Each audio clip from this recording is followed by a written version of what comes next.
म्हणून नव्हे, माझ्या आईबापांनी सांगितलंय म्हणून नव्हे, माझी स्वतःची एक विचार प्रक्रिया आणि माझं स्वतःचं एक मत, आणि असं मत की ज्याच्यातनं असे निर्णय मी घेईन की जे फक्त माझं भलं करणार नाहीत तर माझ्या आजूबाजूच्या लोकांसकट माझं भलं करतील, असा निर्णय घेण्याची आणि अशी कृती करण्याची क्षमता माझ्यामध्ये निर्माण व्हावी, हे शिक्षणाचं काम आहे.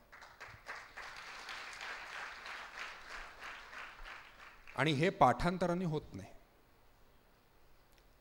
हे तुम्हाला इतिहास समजून घेतला तर, सनावळ्या पाठ करण्याने होणार नाही. हे मी जर इतिहास समजून घेतला तर मला कळेल की माझ्या इतिहासात मी काय चुका केल्या आहेत आणि मी काय करता कामा नयेत. तर त्या इतिहास शिकण्याचा उपयोग आहे. भूगोल, सायन्स, गणित ह्या सगळं शिकण्याचा तुमची एक विचार प्रक्रिया तयार करण्याचा हाच उद्देश आहे. आणि त्यामुळे मी आणि माझी बायको गीतांजली आम्ही वेगवेगळ्या शैक्षणिक संस्थांना भेटी द्यायला लागलो. त्याच्यामध्ये आम्हाला निलेश निमकर हे एक महाराष्ट्रातले खूप मोठे शिक्षण तज्ज्ञ आहेत, त्यांची भेट झाली. ते एक अभ्यास गट घेत होते ठाण्यामध्ये. दर महिन्याला एक दिवस काही 10-12 लोक जमून शिक्षणशास्त्राविषयी अभ्यास करायचे. तो अभ्यास गट मी आणि माझ्या बायकोनी जॉईन केला. आणि त्या दरम्यानच्या ते ग्राममंगल ह्या संस्थेमध्ये, एका संस्थेमध्ये काम करत होते निलेश निमकर. त्यांनी ती संस्था सोडली काही काळानंतर. आणि मग निलेश निमकर, मी आणि आमची इतर आणखी काही मंडळी एकत्र येऊन आम्ही quest quality education support trust नावाची संस्था सुरू केली. या संस्थेचं बेसिक जे आमची पॉलिसी आहे ती ही आहे की आम्हाला आमची स्वतःची स्वतंत्र शाळा तयार करायची नाही आहे. अशा शाळांचं महत्त्व नसतं वेगळ्या पद्धतीच्या, असं नाही, अजिबात नाही. परंतु आम्हाला असं वाटलं की आपण अशी आणखीन एक शाळा निर्माण करून आपण फक्त काही एक बेट तयार करू की जिथे चांगले फक्त विद्यार्थी 300, 400, 500 जे काय असतील ते तयार होतील. परंतु जी महाराष्ट्रातली सिस्टीम आहे, इन्फ्रास्ट्रक्चर आहे, उत्तम इन्फ्रास्ट्रक्चर आहे जिल्हा परिषदेच्या शाळांचं. मी इन्फ्रास्ट्रक्चर हा शब्द वापरतोय, शिक्षण नव्हे. दर किलोमीटरला प्राथमिक शाळा आहे, 3 किलोमीटरला माध्यमिक शाळा आहे, पटावरती मुलं आहेत, प्रत्यक्षात आहेत की माहिती नाही, शिक्षक आहेत. आपलं जे बेसिक सेंट्रल पॉलिसी आहे, नॅशनल करिक्युलम फ्रेमवर्क नावाचं प्रोफेसर यशपाल सायंटिस्ट जे आहेत त्यांनी तयार केलेलं डॉक्युमेंट आहे. आणि अत्यंत उत्तम आपली एज्युकेशनल पॉलिसी जी आपण ॲक्सेप्ट केली आहे आणि त्या पद्धतीने करायचा प्रयत्न करतोय. एकीकडे उत्तम पॉलिसी आहे, एकीकडे उत्तम इन्फ्रास्ट्रक्चर आहे, मध्ये घोळ आहे सगळा, काही पोचत नाही तिथपर्यंत. तर आम्ही असा विचार केला की ही जी सरकारी सगळी यंत्रणा आहे ऑलरेडी, आपण त्याची क्वालिटी इम्प्रूव्ह करण्यासाठी, त्याच्या क्वालिटीला सपोर्ट करण्यासाठी आपण काम करायचं. आणि ह्या उद्देशाने आम्ही वेगवेगळी मॉडेल्स तयार करतो. आणि वेगळ्या मुलांबरोबरचं काम आहे, शिक्षकांबरोबरचं काम आहे, पालकांबरोबरचं काम आहे, शैक्षणिक साधनं तयार करण्याचं काम आहे, ऑनलाईन कोर्सेसचं काम आहे, संशोधनाचं काम आहे. अशा वेगवेगळ्या पद्धतीची कामं प्राथमिक आणि पूर्व प्राथमिक शिक्षणाबद्दलची क्वेस्ट हे करतं. मला असं खूप वाटतं की इतर सामाजिक समस्या ज्या समाजामध्ये आहेत त्या आहेतच, त्यांच्याबद्दल पूर्ण आदर आहे, त्याच्याविषयी काम व्हायला पाहिजे, हे सगळं बरोबर आहे. परंतु मला असं वाटतं की भारताने स्वातंत्र्य मिळाल्यानंतर शिक्षण ह्या गोष्टीकडे जितकं दुर्लक्ष केलेलं आहे इतका अक्षम्य अपराध दुसरा आपला झालेला नाही. आपला म्हणतोय मी, राज्यकर्त्यांचा नव्हे. हुकुमशाहीमध्ये यथा राजा तथा प्रजा असते. आपण लोकशाहीत आहोत, यथा प्रजा तथा राजा आहे. आपला असा जर राजा असेल तर आपण प्रजा त्याला जबाबदार आहोत. त्यामुळे ही सगळी आपण चूक केलेली आहे. आपण काही येत नाही तर मास्तर हो अशी लायकी दिलेली आहे ह्या प्रोफेशनला, की ज्या प्रोफेशनला सगळ्यात जास्त महत्त्व, तुर्कस्तानमध्ये सगळ्यात जास्त मिनिस्ट्री पंतप्रधानाच्या पदानंतर जी हवी आहे असं मिनिस्टरला वाटत असतं ती शिक्षण खातं आहे. इतकं महत्त्व आहे त्या देशामध्ये. आणि गेल्या 10 वर्षात तुम्ही संदीप वासलेकरांचं पुस्तक वाचा, एका दिशेचा शोध नावाचं, जरूर वाचा. काय पद्धतीने जग कुठे चाललेलं आहे आणि आपण काय करायला हवं याचं फार उत्तम त्यांनी वर्णन त्या पुस्तकामध्ये केलेलं आहे. तर हे जे महत्त्व आहे शिक्षणाचं, हे जे महत्त्व आहे की ह्या शिक्षणाच्या आधुनिक पद्धती फक्त मुलांपर्यंत नव्हेत तर शिक्षकांपर्यंत पोचणं जास्त, नाही तर आपण जगाच्या अंतापर्यंत मुलांवरती कामच करत राहू जर शिक्षक तसेच येणार असतील तयार होऊन, तर त्याला अर्थच नाही आहे. त्यामुळे आमचं बरंच मोठं काम हे शिक्षकांबरोबर चाललेलं आहे की BEd आणि DEd वगैरे जे कोर्सेस आहेत त्याच्यामध्ये आपण काय करू शकतो. ऑनलाईन कोर्सेस तुम्हाला वेबसाईटवरती आमच्या बघायला मिळतील की शिक्षकच अशा पद्धतीने तयार होऊन यावा, कारण आपला मुख्य घोळ तिथे आहे. तो जो अभ्यासक्रम आहे BEd DEdचा तो इतका जुना आहे, ज्या पद्धतीने तो सांगितला जातो, ज्या पद्धतीने शिकवला जातो तो इतका चुकीचा आहे. आणि हे फक्त मी म्हणत नाही आहे, हे मी तर कोणीच नव्हे, हे अनेक शिक्षणतज्ञ, अनेक सर्वेज तुम्ही काहीही काढून बघा, हे सगळं ऑफिशियल रेकॉर्ड आहे, हे काय माझं मत नव्हे पर्सनल. परंतु मी मुद्दा हा सांगत होतो की आपण इतर ज्या सामाजिक समस्या आहेत त्यांची मुळं शोधली तर ती शिक्षणात असतात असं आपण जर म्हणत असू, असं जर शिक्षणतज्ञ मानत असतील, असं जर समाजशास्त्रज्ञ मानत असतील, तर भारताने 47 नंतर हे जे काही नुकसान आपण आपलं करून घेतलेलं आहे ते जर आपल्याला सुधारायचं असेल तर सगळं हे सामाजिक कार्य शिक्षणाकडे केंद्रित करणं हा एक खूप चांगला उपाय इतर सगळ्या समस्यांवरती असू शकतो. मग ती दारूबंदी असेल किंवा ड्रग ॲडिक्शन सेंटर असेल किंवा काही असेल, त्या सगळ्या च्या मागे योग्य शिक्षण, योग्य विचार करायला लावणारा नागरिक तयार करणं ह्याच्यामध्ये त्याची समस्या आहे.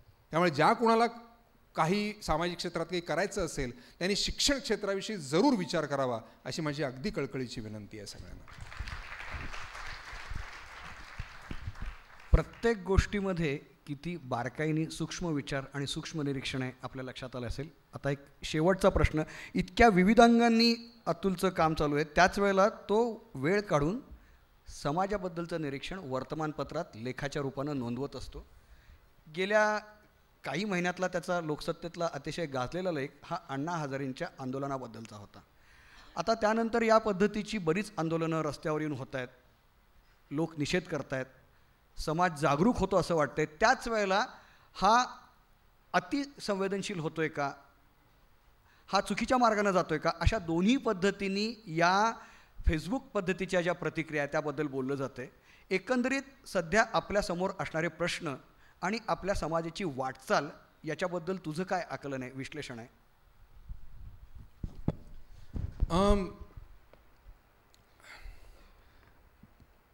मी जो लेख लिहिला, ज्या लेखाचा तू उल्लेख केलास, अण्णा हजारेंच्या आंदोलनावर मी जो लेख लिहिला,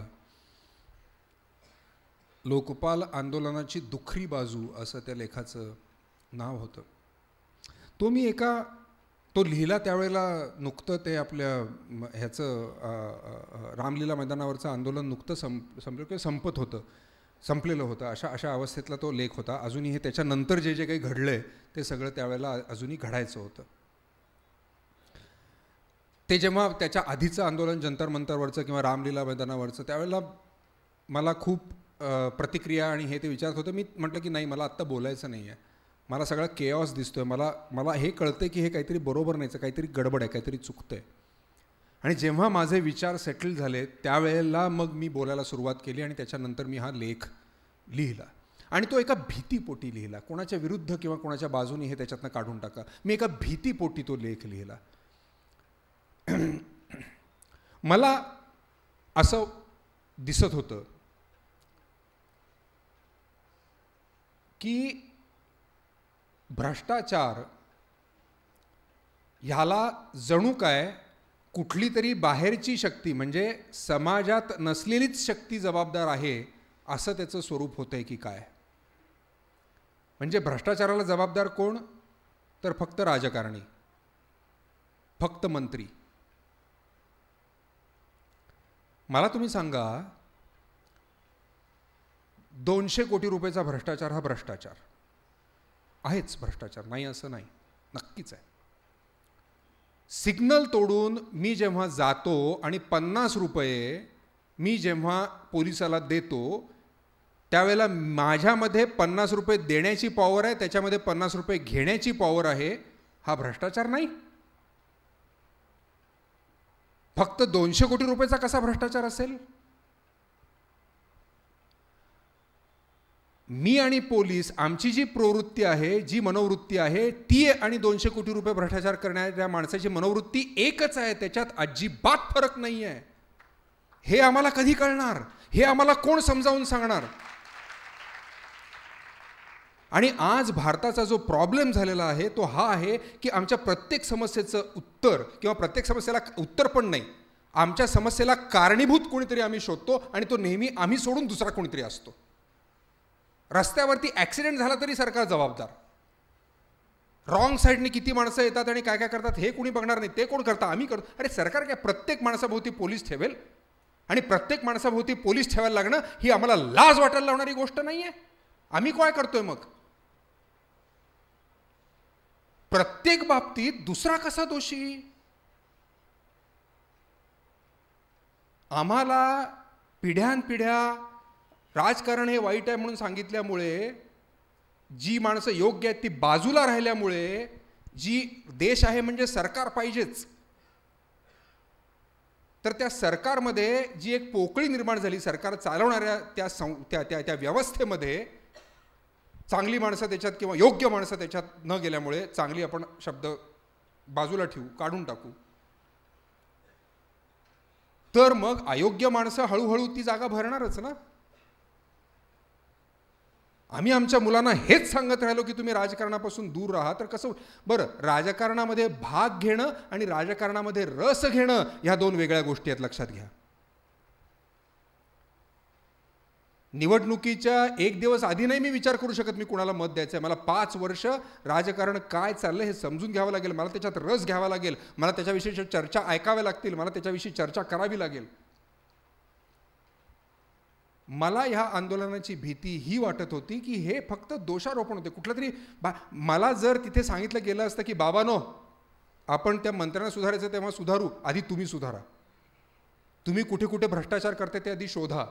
आंदोलनाला येताना लोक तो जो तिरंगा घेऊन यायचा तो ब्लॅकमध्ये विकत घेऊन यायचे,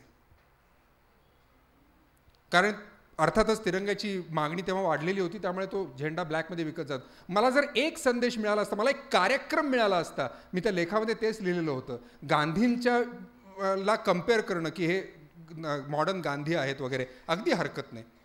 पण गांधींनी काय काय केलं ते आपण बघायला पाहिजे. गांधींनी सामान्य माणसाला ठोस कार्यक्रम दिले, अत्यंत ठोस कार्यक्रम दिले की तू हे कर, तू खादी वापर आधी, तू स्वतःचे कपडे तयार कर, तू स्वावलंबन आधी शिक. डेफिनेशन गांधीजींनी अत्यंत उत्तम व्याख्या दिल्या. अहिंसा ही व्याख्या फक्त आपण साधेपणाने एक मारलं की दुसरा गाल पुढे कर, नाही नाही नाही नाही नाही नाही नाही नाही, नीट वाचायला पाहिजे. गांधींनी सगळ्यात मोठी हिंसा गरिबीला म्हटलेलं आहे. म्हणजे अहिंसेची व्याख्या काय झाली? गरिबी दूर करणं ही अहिंसेची व्याख्या झाली. भ्रष्टाचाराची व्याख्या काय? फक्त पैशांचा भ्रष्टाचार म्हणजे भ्रष्टाचार? मी माझ्या बायकोला वाईट वागवत असेल तर तो भ्रष्टाचार नाही? मी रस्त्यावर थुंकत असेल तर तो भ्रष्टाचार नाही आहे? ह्यात मधनच हळूहळू हळू मोठं होत ते 200 कोटी रुपयाला पोचतं. आणि मला सगळ्यात मोठी खंत ही होती की ही व्याख्या मला दिली जात नाही आहे भ्रष्टाचाराची काय आहे सामान्य माणसाला. माझी खंत ही होती की सामान्य माणसाला कार्यक्रम दिला जात नाही, त्याला फक्त हे सांगितलं जातं की हे दोषी आहेत तिकडे बसलेले, तू चांगलाच आहेस. माझं वर्तन जस्टिफाय होत होतं.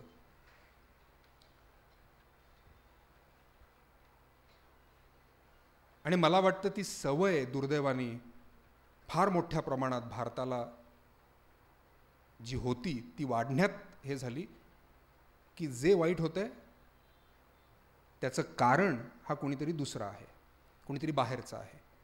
मग मी समूह करायचे, मी असं म्हणायचं की मी ह्या जातीतला आहे आणि मला अन्याय सहन करायला लागतो कारण ते त्या जातीतले आहेत आणि ते माझ्यावर अन्याय करतात. मी या धर्मातला आहे आणि माझ्यावरती अन्याय होतो कारण ते त्या धर्मातले माझ्यावरती अन्याय करतात. मी या भाषिक आहे, मी असं आहे, माझ्यावरती अन्याय होतो कारण ते भाषिक अन्याय करतात. प्रत्येक गोष्टीचं, प्रत्येक चुकीचं कारण हे बाहेर कसं काय असेल हो लोकशाहीमध्ये? नाही असू शकत. आपण जबाबदार, आपल्याला हे सिद्ध झालेलं आहे की पश्चिम बंगालमधलं इतक्या किती 30-34 वर्षांचं सरकार हे शेवटी निवडणुकीत लोकशाही पद्धतीने गेलं ना. आमच्या हातात ताकद आहे की नाही, आम्ही मनात आणलं तर आम्ही करू शकतो की नाही. मग ह्याचा आदर आम्ही कधी करणार आहोत? का आम्ही सतत अनादरानेच राजकारणाकडे बघणार आहोत? आणि हा अनादर वाढावा ह्याच्यासाठी आम्ही असे प्रयत्न करणार आहोत. राजकारण हे चिखल आहे, मी त्याच्यात उतरणार नाही असं सुद्धा अण्णा म्हणजे मला फार वाईट वाटलं. खूप मोठा माणूस आहे, खूप त्यांनी असं म्हणता कामा नये राजकारणात चिखल आहे. नाही हो, देश आहे म्हणजे सरकार लागणार आहे, सरकार आहे म्हणजे राजकारण आहे. घरात 3 माणसं असली तर राजकारण असतं, असत नाही? विचार करा, नवरा बायको 2 माणसं असली तरी किती राजकारण असतं त्याच्यात. 2 माणसं एकत्र आली की त्याच्यात राजकारण असणारच. ही गोष्ट मी आत्ता बोलली तर माझं काम होईल का नंतर बोलली तर माझं राजकारणच आहे ना. हे मी आईला विचारलं तर माझं काम होईल का बापाला विचारलं तर माझं काम होईल? राजकारण नाही आहे. You cannot escape politics, you should not try to escape politics. आणि मला असं वाटतं की जी विविध कारणं आहेत आज आपण ज्या अवस्थेला आहोत त्याच्यासाठी हा स्वार्थी शिक्षण, एकांगी विकास, त्याच्यामुळे आपल्याकडे म्हणजे किती कचाट्यात सापडलं भारत सध्या बघा. मला असं वाटतं की एकीकडे आपलं मानसिकदृष्ट्या सांस्कृतिकदृष्ट्या एक जरा व्हॅल्यू सिस्टीम म्हणतात त्याच्या दृष्ट्या एक जे अधपतन चाललेलं आहे, त्याच बाजूला दुसऱ्या बाजूला आपण पैसा वाढतो आहे आपल्याकडे. आणि हे लिथल कॉम्बिनेशन आहे की एकीकडे सुबत्ता येणं आणि एकीकडे तो पैसा कसा वापरायचा ह्याची आम्हाला अक्कल नसणं. हे अत्यंत लिथल कॉम्बिनेशन आहे की ज्याच्यामुळे काही देशांचा तुम्ही इतिहास वाचलात, ग्रीक वगैरे, तर अनेक जण हे सध्या सांगतायत की त्याचं वाचन करतो जो ती संस्कृती ते सगळं जेव्हा नष्ट झालं किंवा रसातळाला गेलं, नष्ट होणं म्हणण्यापेक्षा, त्यांची परिस्थिती त्यावेळची आणि आजची भारताची परिस्थिती फार वेगळी नाही आहे असं काही संशोधक सांगतात. हे जर हा जो तफावत आहे, आपण नेमके काय करतो आहोत याच्याकडे आत्मपरीक्षण न करणं आणि दोष बाहेर म्हणजे एका दिशेला स्वार्थी आमचं होत जाणं इतर आमच्या सगळ्या गोष्टींमुळे, आणि दुसऱ्या बाजूला दोष दुसऱ्यावरती जाणं, मी दोषी नाही आहे असं मानणं, हे मला आत्ताच्या आपल्या फार मोठ्या समस्या वाटत आहेत 2. मला असं वाटतं की एक बोट तुम्ही दुसऱ्याकडे दाखवता तेव्हा तुमची 3 बोटं तुमच्याकडे असतात. त्या 3 बोटांकडे बघण्याची आत्ता वेळ आहे असं मला फार वाटतं.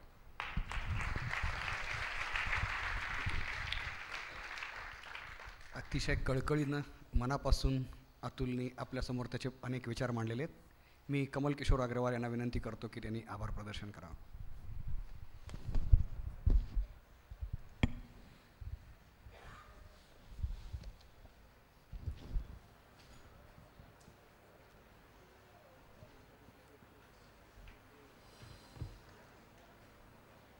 अतुलजी कुलकर्णी म्हणजे नटरंग पिक्चरचे फार मोठे कलावंत.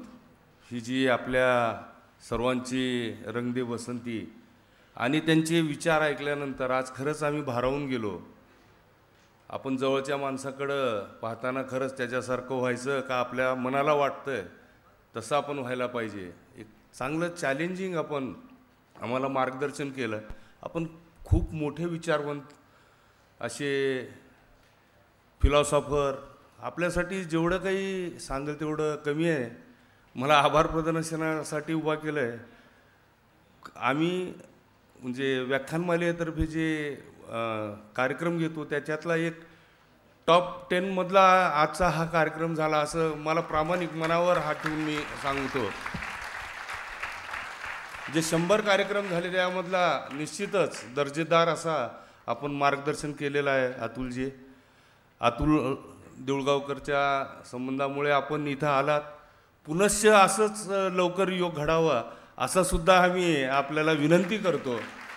आपण सर्व प्रेक्षक अगदी वेळेवर सर्व उपस्थित झालात. नेहमीच सर्व पत्रकार बंधूंचं आम्हाला पूर्णपणे सहकार्य असतं त्या सर्वांचं, ज्यांनी ज्यांनी प्रत्यक्ष अप्रत्यक्ष सहकार्य केलं आहे त्या सर्वांचं